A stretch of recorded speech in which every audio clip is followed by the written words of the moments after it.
is DMVSTREAM.COM, and you are in the Prep Zone.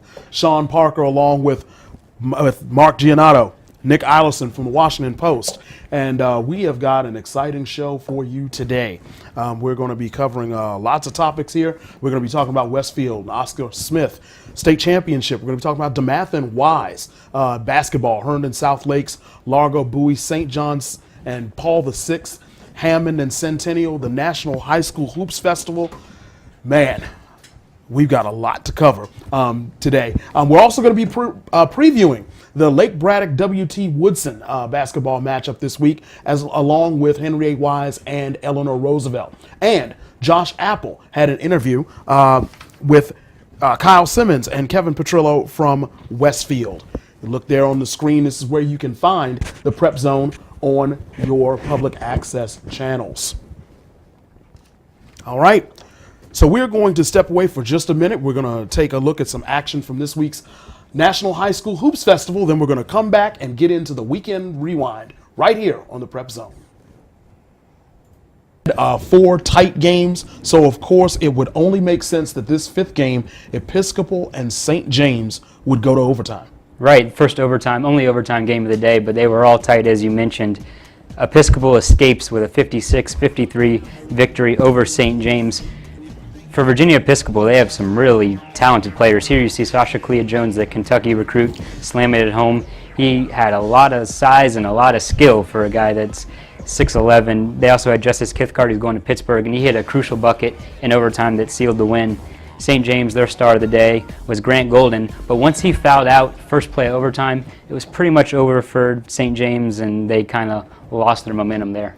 All right, and 2 games that Josh and I early in the day talked about were co-main events, and certainly the first of the co-main events lived up to its billing and actually had a little bit of controversy there at the end. API pulling out the victory over Paul VI. A little bit of controversy as API won by a single point, 70-69. The last play of the game was a tip-in buzzer beater, which you'll see in a little bit, whether it was goaltending, whether it wasn't. But Terrence Ferguson, as you saw there, knocking down threes, really talented, the Alabama commit. This guy, Trayvon Duvall, unbelievable skills. Getting to the basket, he was so fun to watch. Paul VI has their own star, BJ King, who had 26 points. Key contributions from Brandon Slater, who had 17. I mean, it was one of the best basketball games I've ever seen. But look at this play here. The tip in at the buzzer. Was it goaltending? Was it not? That was close. It was close. I actually think that it was the right call, that it wasn't goaltending. But either way, what a great game. What a great finish. Really dramatic there. All right, and welcome back to the Prep Zone. And even though, we're in the basketball season, we're going to take a step back for a minute, and we're going to talk about some state championship football. That's and right. Nick, Westfield captured their first state championship since 2007? Since 2007, that's right. It's a great achievement for Westfield. They've been to the region championship each of the last 4 years. The previous 3, they lost each one in more or less heartbreaking fashion each time. So when they beat South County and got into the state final, they were extra motivated to get that first state title since 2007, and they came out like a ball of fire. They got up 14-0. Oscar Smith was driving early in the game. Kevin Petrillo had a nice interception to kind of halt that momentum for Oscar Smith and disrupt their offensive rhythm. Westfield scored 2 touchdowns after that to go up 14-0, kind of surprised an Oscar Smith team that just does not get down. They're such a dominant team all year, a lot of 42-0 type of wins. So I think they put Oscar Smith in a position they weren't used to. And from there, Westfield just doesn't make a lot of mistakes. I mean, when they get in a position where they have a 2-possession lead, it's very difficult to beat them, even if you're as good as Oscar Smith. So great achievement for them. Tim Beard, another huge game, second game in a row, over 200 yards rushing. A guy that not a lot of people expected big things out of this year, but kind of rose in the depth chart and had 234 yards rushing in this game. Raymond Johnson struggled in the second half, 3 fumbles, but he came out and scored 3 touchdowns as well. So they get the job done in overtime, and a huge achievement for the Bulldogs. It's great. And Kevin Petrillo, we see, is the the top performer for Westfield. 2 interceptions, 6 total interceptions in the playoffs. I mean, that's a great performance. Yeah. I mean, he really stepped up late in the postseason. A big-time performer on defense. It's such a great defense that Westfield brought to the table this year. Very well coached. It's really what Westfield rode all season for its success. And Petrillo, 2 interceptions. He also had the winning pursuit of Sean Mitchell, the Oscar Smith quarterback, on the final play. It's a weird way of saying it, but last play of overtime, Sean Mitchell was rolling out, had a guy kind of open, but Petrillo rushed him. Mitchell panicked a little bit, threw it out of bounds, and that was the ball game. So Kevin really played a great game. So did this whole Westfield defense. It's a team that's overcome adversity all season. They had 6 starters suspended for a whole month. They had a teammate die last month, Connor Boveron, real tragedy there. Their stud linebacker, Jack Clancy, went down with a season-ending injury early in the year, so people thought their defense would take a huge hit, but they didn't. They had several shutouts, played a great season, and really finished strong against Oscar Smith. So Westfield overcoming a lot of adversity and makes those championships a lot more sweet. Yeah, it really does. It's a really feel-good win, especially for Kyle Simmons, who had such a tough 2 years. Their head coach overcame tonsil cancer this past year. He's doing a lot better now, and he's doing a lot better now that he's got that state championship finally under his belt as a head coach. So he's got to feel good about this. This is a really good win. And for Tyler Scanlon, too, the transferred from Paul VI, and he really wanted to win championships. He won football, and now he's going to go for basketball with Westfield. All right. Winter. Well, that is awesome. Hats off to Westfield. Congratulations on their state championship. Okay, take a deep breath. Football is done. Now we're going to jump into hoops. And we are going to go and talk Mark, DeMatha and Wise. DeMatha, legendary program in the area.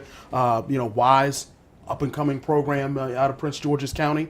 And a pretty good game at the National High School Hoops Festival. Yeah, this was the nightcap for the National High School Hoops Festival, and it was DeMatha, the #1 team in the Washington Post poll right now, and then Wise, a team that a lot of people think could challenge for a state title this year, went toe-to-toe, a nice public-private matchup. DeMatha, though, they just look... I think a telling stat from this game is DJ Harvey, one of the top juniors in the entire country for DeMatha, scored 2 points, and they still won by 13. It just shows you just the amount of weapons they have. We were talking about that beforehand, and that kind of blew your mind. It's just unbelievable. They've got Markel Fultz, a guy who's a McDonald's All-American candidate, a returning All-Met. He had 15. Nate Darling, a guy going to UAB next year. He had 4 3-pointers, led him with 16 points. And then I think the one question mark with DeMatha heading into this year was what were they going to do inside? Who was going to be that post presence? And they've added a transfer from North Carolina, Josh Carlton. He had 13 points in this game.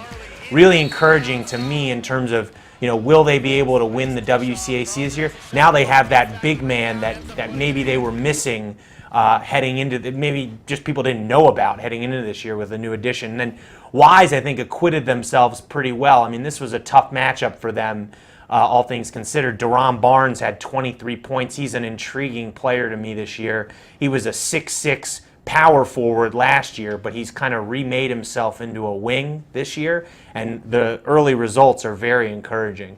So you see there Nate Darling. He's the type of guy, he kind of gets lost in the shuffle with how much talent DeMatha has. Hard to get lost in the shuffle when you're going 4 for 7 from three-point range. He might be the best 3-point shooter in the area. And yet when you talk about DeMatha, you talk about Fultz, you talk about DJ Harvey, but it just goes to show you they have so much depth of talent at DeMatha. And it's why I think they're the favorite to win the WCAC this year, even though there's plenty of talented challengers. All right. Well, DeMatha and Wise, and DeMatha, legendary program. You can't say enough about that program and the longevity of that program. That's just phenomenal. Keep bringing them in. Absolutely. All right. We're going to swing over to the other side of the river and go to Virginia. Big rivalry. Big rivalry. Big rivalry, Herndon and South Lakes. Yeah, nice little neighborhood rivalry. This goes back a long ways, and it's always a good one. No matter, you can throw the records out the window, these teams always play a great game. They really packed the house at Herndon, the tiny little gym. It's about the size of some of these kids' garages in the cozier parts of Northern Virginia. This is a tiny little gym, so it gets loud in there. Well, hey, Duke proved you don't need a big arena to have that home That's court right. advantage. It kind of feels like Hebron a little bit. But Herndon came out, of course, on their home floor and really took it to South Lakes, got a big lead. But South Lakes chipped away, made a run of its own. It was a game of runs, as so many basketball games are, and just kind of ended up going back and forth in the second half. But you had guys like Emmanuel Aguirre, just a sophomore, but he's getting bigger and bigger by the day, it seems. The kid is a beast inside for South Lakes. Really helped them get back in the game. Real presence inside. He's going to be a really good player. Herndon, Michael Griffin had a nice game. He's one of their leaders. And Liam Harrington had an excellent performance as well. He was clutched at the free throw line. They actually intentionally fouled Liam down the stretch because he only shot 50% from the line last year.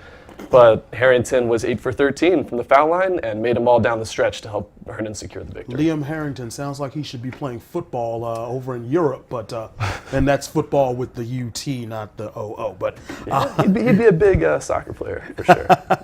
All right, well, Herndon with the 86-80 victory over South Lakes. We are going to step away, but when we do, we're going to take a look at Josh Apple, our recruiting insider, having a chance to catch up with Westfield's head coach Kyle Simmons and star linebacker Kevin Petrillo to discuss their championship victory. We're going to take a look. I'm Josh Apple. I'm here with a pair of representatives from Westfield football. I'm here with head coach Kyle Simmons, as well as junior linebacker Kevin Petrillo.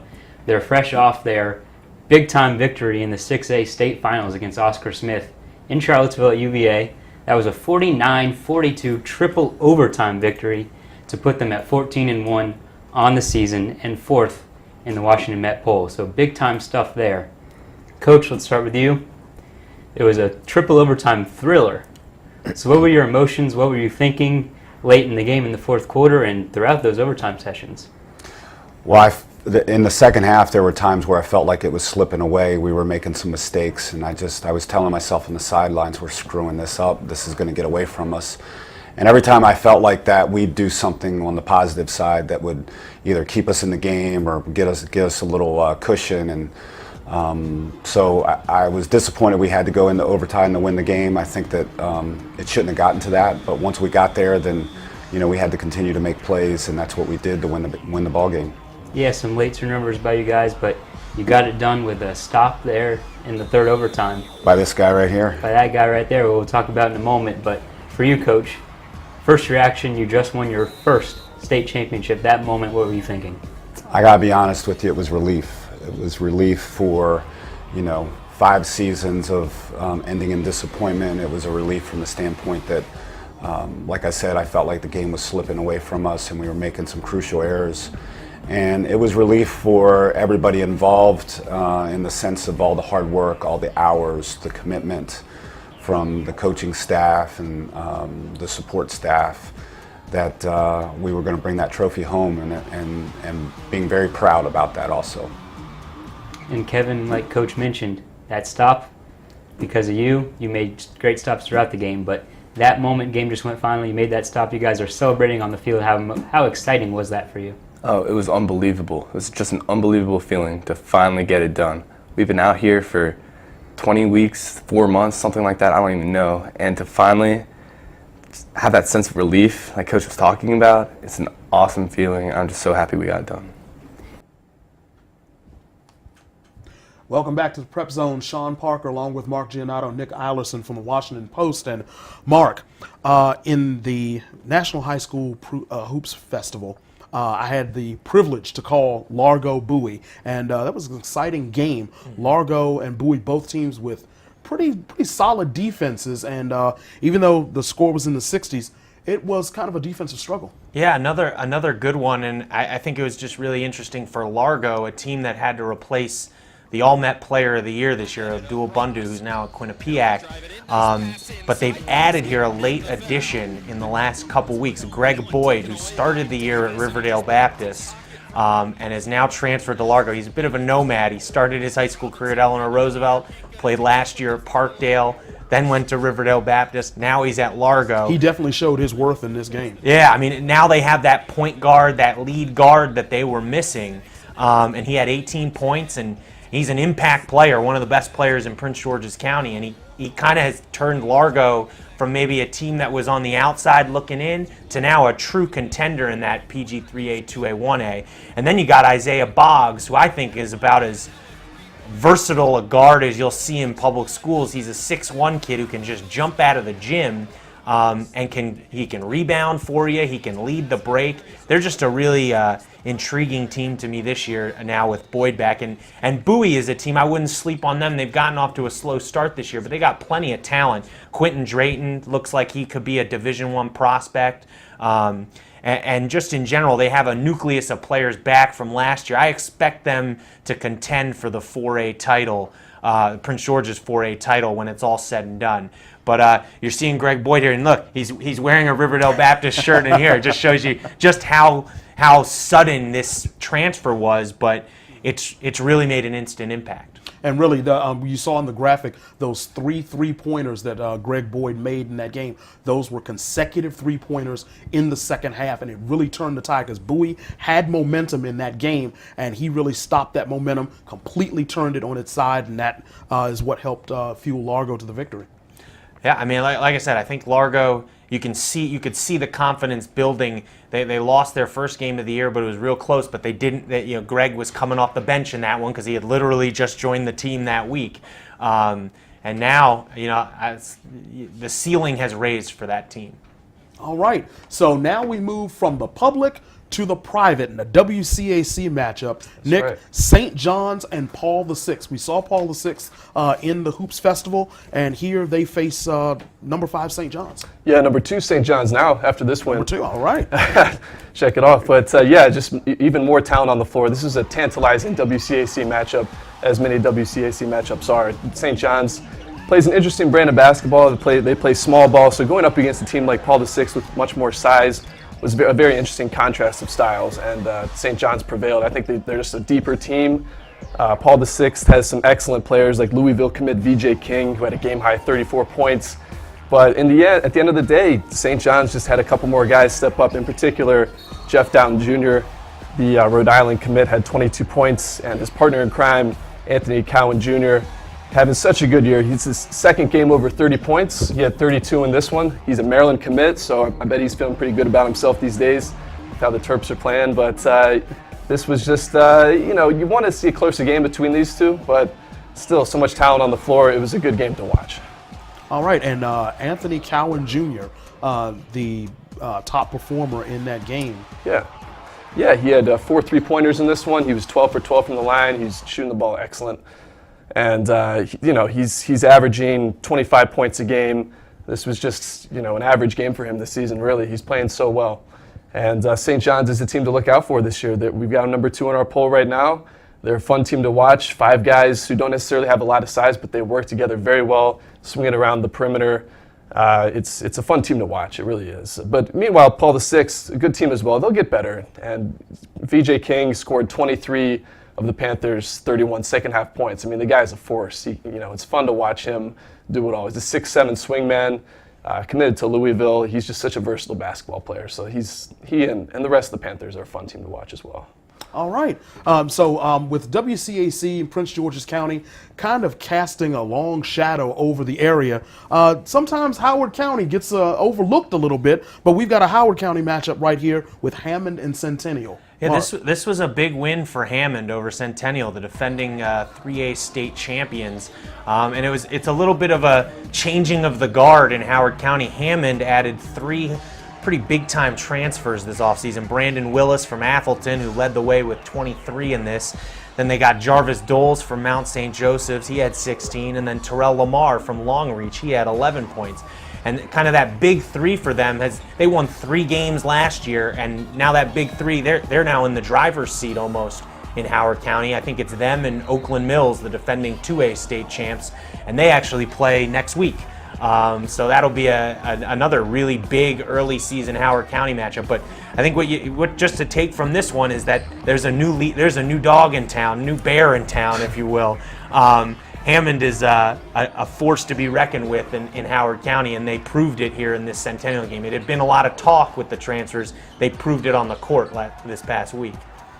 All right. Well, that was our Weekend Rewind segment. We're going to step away. We're going to hit you up with the All Met Sports Weekly Fast Forward. But before we do, DMVSTREAM.COM has been partnering with Evolution Hoops for What's the Move Wednesday. And in this segment, they are going to be discussing in-season ball handling. Everybody wants to get better at their ball handling, but not everyone knows where to start. So we put something together for you guys. During the season, you do not want to be doing a lot of taxing skill work on your own. With that being said, if you practice the right amount, I'm positive I can help you go from one level to the next, even when you're in season. We start off simple. We will get to the footwork in future videos. Just want to get real comfortable with the ball. No need for a time or a number, we just move on when the ball starts to get sticky. Figure eights, so many ways to do them. You just want to get the ball around as fast as possible, using as many dribbles as possible. And when that ball goes through your legs, continue to dribble right away. Have some fun with it. Evolve your own way of doing these, and keep those eyes up. All this stuff is great for during the season. Transition now to V dribble. Start in nice and tight and then widen that dribble out a bit and get real comfortable with the ball. Remember, evolve with these. Nothing is set in stone. See what you can come up with. Now the cross between the legs. Make sure to pound all these dribbles. Same thing right here, putting a double bounce in between each dribble. Then a between the legs behind the back. It's still continuous, so no pausing in between. Back and forth between the legs. Really get some shoulder work on this one. Don't be afraid to extend the ball away from your body on any of these. You do not always have to keep the ball tight to your body. And finally, behind the back pound dribbles. This one can be pretty difficult at times. One thing you always have to keep in mind while dribbling is to be on balance, not just standing straight up all the time. What's the Move Wednesday is sponsored by DMVSTREAM. Check them out at DMVSTREAM.COM. All right, you are back in the Prep Zone. Time for the AllMetSports.com weekly fast forward. We've got 2 game previews to get to, and we're going to jump right in here. First game preview, Nick. Lake Braddock and W.T. Woodson, big rivalry in Virginia. Yeah, the biggest Conference 7 rivalry there is. And how about James Butler for Lake Braddock? He's a 6'8" big man, 230 pounds underneath, a lot to handle. He's improved a ton these past couple years. And last night he dropped a little 46 points and 16 rebounds on T.C. Williams in an 83-77 win. So he's looking very good right now. He's averaging 26 points a game. It's going to be a lot for Woodson to handle. Woodson doesn't have a lot of size, so they're going to have to throw all 5 guys at Butler down low, which is a problem because Lake Braddock also has some sharpshooting guards with they've got Corey Pelham, who can really shoot it. I mean, he's a little guy, but he's grown a little bit this past year. Can absolutely stroke. He's got kind of a Steph Curry release. He kind of has an abrupt release that you don't see come. He doesn't always square up to the basket. He doesn't always square up with 2 feet, shoulder in. He just kind of shoots when he feels like it, and oftentimes it goes in, no matter how far away he is from the hoop. So Corey Pelham can really shoot it. And because of that, they've got a great inside-out game that's really going to be tough for Woodson to handle. All right, so with that, what's your pick? Lake I got to take Lake Braddock. Woodson's got an excellent player in Matt Ayub, who can also really shoot it. He's probably the best shooter on the floor, actually. He's very streaky. I want to see him get a little more consistent this year.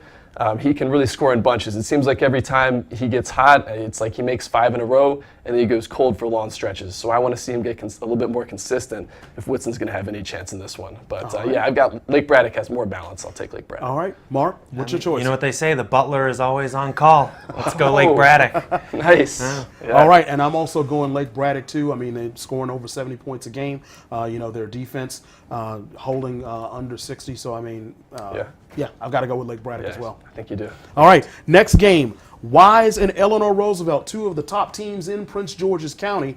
I mean, these are 2 good teams. This is really the cream. This is the cream of the crop in Prince George's County. You asked the coaches before the season who are the 2 favorites in Prince George's in the 4A. It's Eleanor Roosevelt and Wise, and here they are.